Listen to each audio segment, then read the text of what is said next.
अस्सलाम वालेकुम।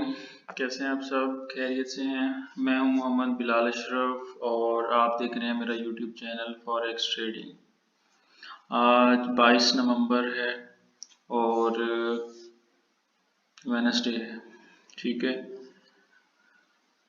आज देखेंगे कि मार्केट में क्या होने वाला है, आज फंडामेंटल्स कौन से हैं और उसके अलावा फेयर एंड ग्रीड में क्या चल रहा है, इंटरनेशनल न्यूज़ में क्या आ रहा है, टॉप द बोर्ड क्या है। उसके बाद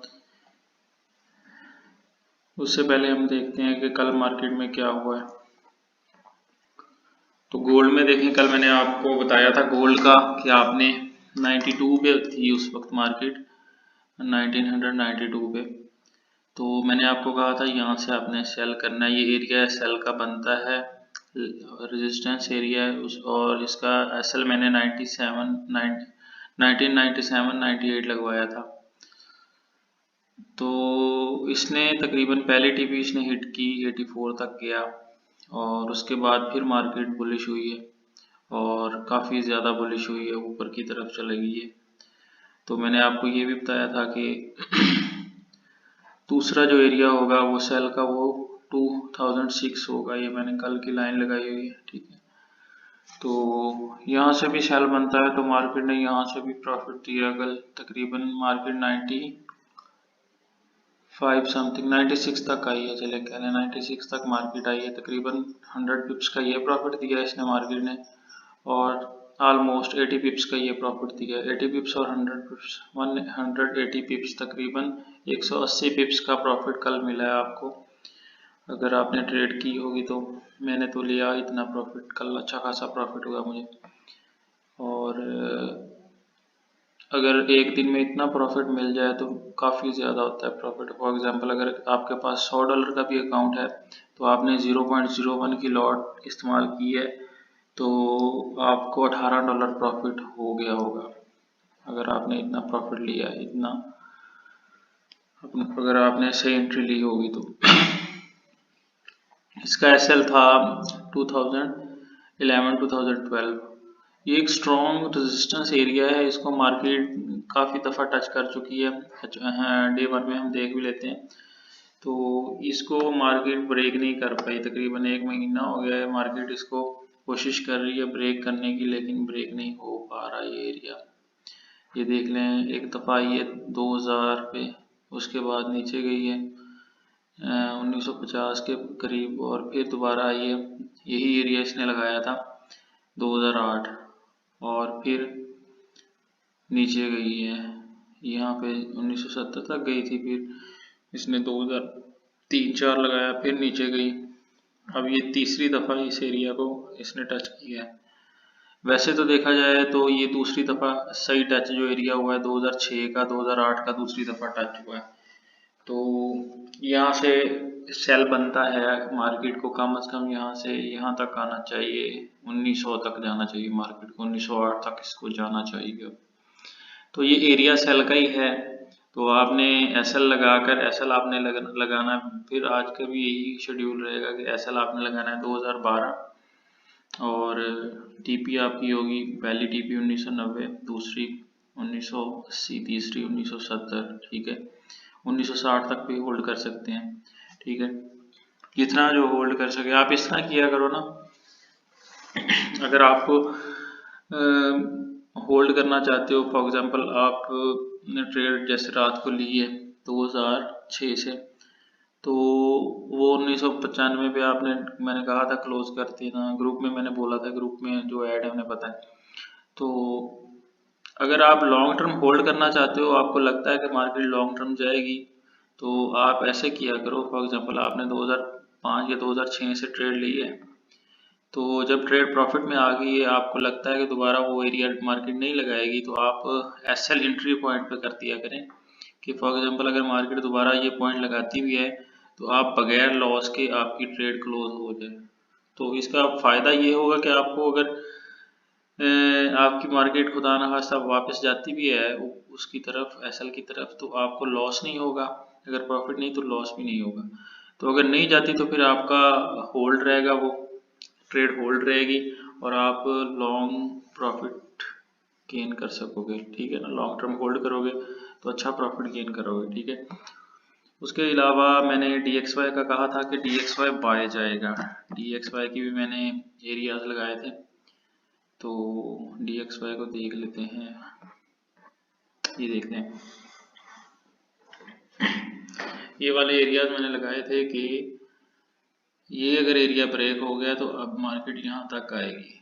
मार्केट ने तकरीबन इस एरिया को टच किया है, थोड़ा सा ऊपर से मार्केट ऊपर चली गई। तो मार्केट ने कल बहुत प्यारी क्लोजिंग दी है यूरो की, गोल्ड की जो है बाय की, ठीक है। तो आज इसका जो जिन्होंने यहाँ से ट्रेड ली होगी, आज अगर वो होल्ड करते हैं तो आज मार्केट यहाँ तक जा सकती है, 104 तक जा सकती है मार्केट, ठीक है। तो अगर फिर दोबारा आपको ये वाला एरिया मिले तो यहाँ से आपने फिर बाय करना है। और लॉन्ग टर्म के लिए ये देखिए मैंने कब बताया हुआ है, कम से कम 106 तक आपने होल्ड करना है, 105, 900, 106 तक। ये लाइन इसको यहाँ करते हैं, ठीक है।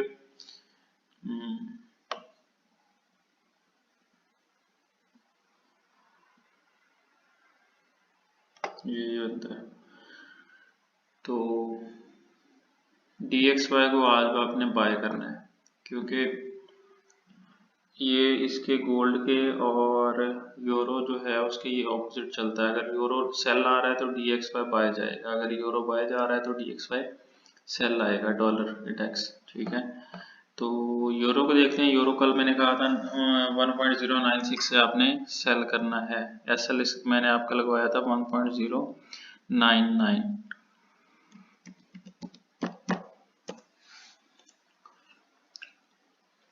ये देखिए मैंने ये कहा था आपको,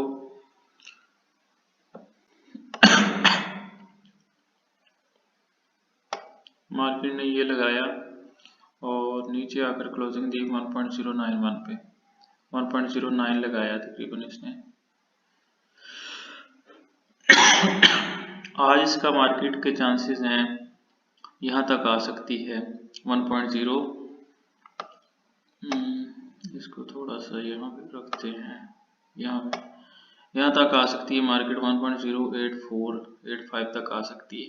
तो आज भी आपने यहाँ से सेल ही करना है और होल्ड करना है यहाँ तक 1.084 तक, ठीक है।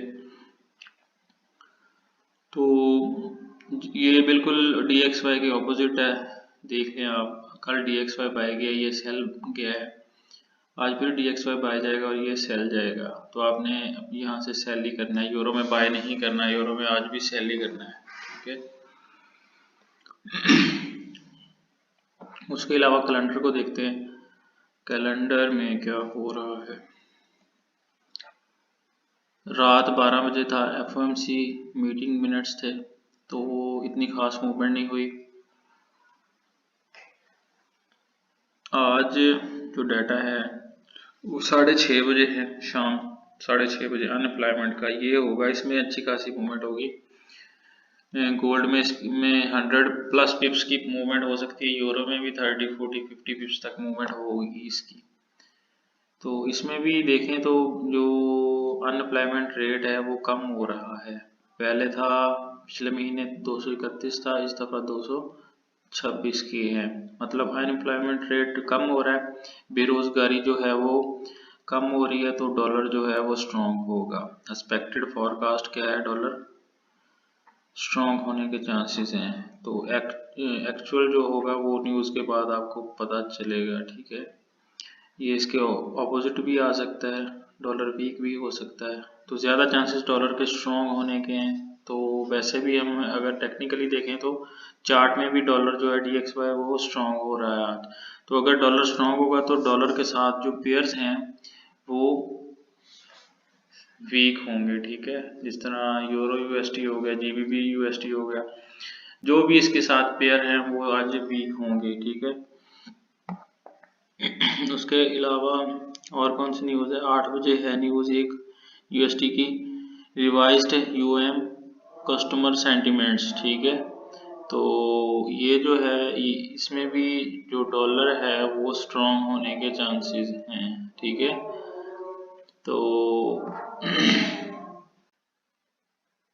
तो दोनों न्यूज़ में जो है डॉलर वो स्ट्रॉन्ग होने के चांसेस हैं। टेक्निकली भी डॉलर स्ट्रॉन्ग है, तो DXY को आपने बाय करना है, यूरो को आज आपने आंखें बंद करके सेल करना है। और गोल्ड अगर फिर दोबारा 2005 पे मिलता है, 2000 पे भी है, तो यहाँ से आप सेल ही करें, ठीक है। जब तक गोल्ड 2010 को ब्रेक नहीं करता, आपने गोल्ड में सेल ही रहना है, ठीक है। और 10 बजे एक न्यूज़ है नेचुरल गैस की, तो इसका इतना इम्पैक्ट नहीं होगा, ये नॉर्मल सी न्यूज़ है, ठीक है। तो ये दो इम्पोर्टेंट न्यूज़ हैं, ये एक 8 बजे और एक 6:30 बजे। इसमें जो डॉलर है दोनों में स्ट्रॉन्ग होने के चांसेस हैं फॉरकास्ट में। तो वैसे भी टेक्निकली स्ट्रॉन्ग है, तो DXY आज बाय होगा, स्ट्रॉन्ग होगा, और इसके जो पेयर्स हैं वो वीक होंगे। सेंटिमेंट्स देखें आपके, तो वो भी ग्रीड की तरफ हैं, ज़्यादा ग्रीड की तरफ है। कल मार्केट इसीलिए गोल्ड की जो है वो 2004-05 से DXY गोल्ड को देखते हैं। अभी गोल्ड की जो मार्केट है वो नीचे इसलिए नहीं आई क्योंकि यहाँ पे अब बहुत सारे जो सेलर्स हैं वो बैठ गए हैं 2005 पे, 2004 पे, तो उन्होंने SL भी लगा लिए होंगे, 2008 2010 SL भी लगाए होंगे जैसे हमने लगाए थे। तो उन्होंने TP भी लगाई होगी 1990 1980। तो ये जो बड़े ट्रेडर्स हैं इनकी वजह से जो गोल्ड है वो नीचे नहीं आया, अभी फिर दोबारा ऊपर की तरफ थोड़ा सा गया है, 2000 तक गया, लेकिन इसने आना यहाँ है क्योंकि ये स्ट्रॉन्ग एक रेजिस्टेंस एरिया है। बस ये लोगों को मार्केट से निकाल रहा है। जो जितना ज़्यादा वेट करेगा वो प्रॉफिट गेन करेगा, जो जितना ज़्यादा सब्र करेगा। नहीं तो 80-90% लोग हैं वो मार्केट से निकल जाना है, उनको लगना है, कुछ को लगना है कि यार गोल्ड नहीं जा रहा अब नीचे, जो जितना प्रॉफिट बनता है वो क्लोज कर लें। और कुछ लोगों ने कहना है यार गोल्ड तो बाय जा रहा है, उन्होंने बाय ले लेने हैं। तो जब ये चीज़ लेवल पे आ जानी है तो गोल्ड ने एकदम नीचे आ जाना है, ठीक है। बायर्स को फंसा कर या लोगों के SL हिट करके मार्केट से निकाल के लोगों को फिर आराम से नीचे आ जाना है। तो आपने मनी मैनेजमेंट के साथ स्मॉल ट्रेड करनी है। अपने अकाउंट का 1% यूज़ किया करो, ताकि आपको लॉस भी हो तो 3-4% लॉस हो जाए, और SL हिट हो तो 3-4% लॉस हो जाए, और अगर आपका TP हिट हो तो 10 से 15% आपका अकाउंट ग्रो हो, ठीक है। ये होती है मनी मैनेजमेंट अच्छी। मैं ऐसे ही करता हूँ अल्हम्दुलिल्लाह। मैं जब से मनी मैनेजमेंट ऐसे कर रहा हूँ मैं सक्सेसफुल हूँ, ठीक है। तो आपने भी यही करना है। अगर आप स्मॉल ट्रेड लोगे तो आपको होल्डिंग करने में भी इतना मसला, होल्ड करने में भी इतना प्रॉब्लम नहीं होगा, आपको टेंशन नहीं होगी कि यार मार्केट अगर अगेंस्ट चली गई तो हमारा अकाउंट ना वाश हो जाए, ठीक है। तो ऐसा लगा होगा आपने छोटी ट्रेड ली होगी तो आप आसानी से इसको होल्ड भी करेंगे और लॉन्ग होल्ड भी कर सकते हैं, 1950 तक भी होल्ड कर सकते हैं आप। तो ऐसी लॉन्ग होल्डिंग करेंगे तो आप अच्छा प्रॉफिट गेन कर सकेंगे, ठीक है। और इसी के साथ आज की जो है फॉरकास्ट कंप्लीट हुई। उम्मीद है आपको इससे काफ़ी प्रॉफिट मिलता होगा मेरे सिग्नल्स के साथ, क्योंकि मैं इससे काफ़ी प्रॉफिट गेन करता हूँ। जो मैं आपको बताता हूँ वही मैं भी करता हूँ। और कल भी देखिए आपको गोल्ड ने भी प्रॉफिट दिया है और यूरो ने भी अच्छा खासा प्रॉफिट दिया है। 1.096 से यूरो नीचे आया और इसने 1.090 पे ज़ीरो लगाया और 091 पे क्लोजिंग दी है, ठीक है। तो SL और TP के साथ ट्रेड किया करें और मनी मैनेजमेंट ज़रूर किया करें, ठीक है। लॉसेस से आप महफूज रहेंगे। अल्लाह हाफिज़।